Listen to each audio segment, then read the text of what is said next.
Баршаңызға сәлем. Бүгін сіздермен морковный кекс рецептісімен бөлісемін. Видеоны соңына дейін қарап, лайк басып, подписаться етуді ұмытпаңыздар.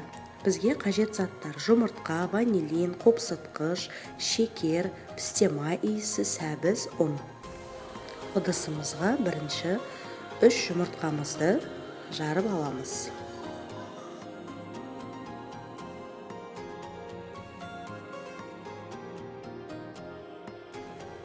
Сосын барып үстіне шекерімізді саламыз.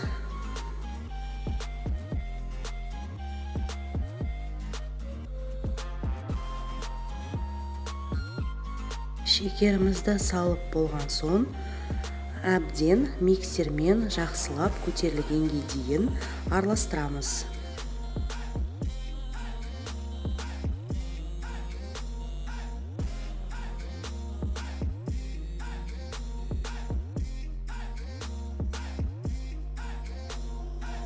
Сосын барып ыдысымызға ванилин, қопсытқыш салып, жақсылап миксермен араластырамыз.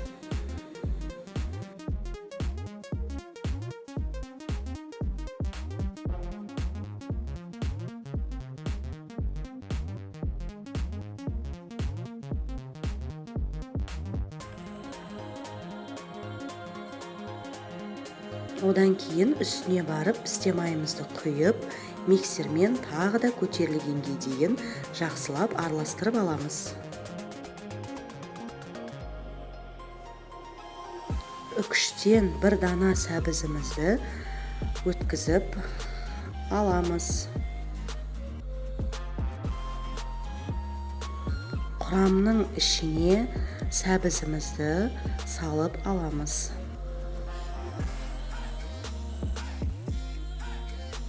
Сосын барып венчикпен жаймендеп ішіндегі құраммен бірге араластырып аламыз. Араластырып болған соң миксермен жақсылап араластырамыз.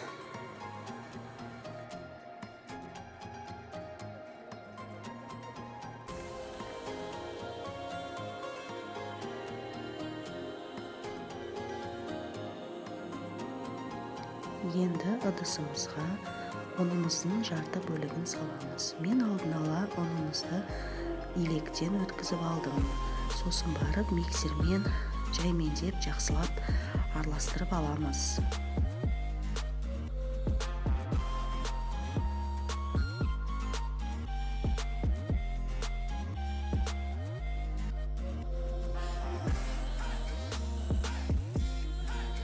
Миксермен араластырып болған соң ұнымыздың екінші бөлігін салып, миксермен қамырымызды тағы да жақсылап араластырамыз, бір келкі болғанға дейін.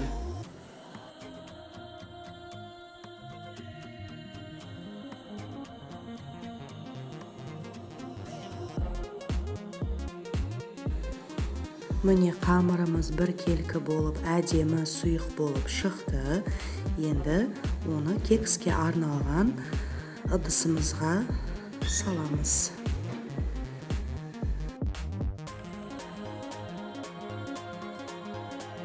Міне қамырымызды салып болдық. Алдын ала пешімізді 180 градуста қыздырып аламыз. Міне морковный кексіміз дайын болды. Өз қалауларыңызша бетіне сахарная пудра сепсеңіздер болады. Өте дәмді, әрі жұмсақ болып піседі. Отбасыларыңызға жасап беруге кеңес беремін. Астарыңыз дәмді болсын.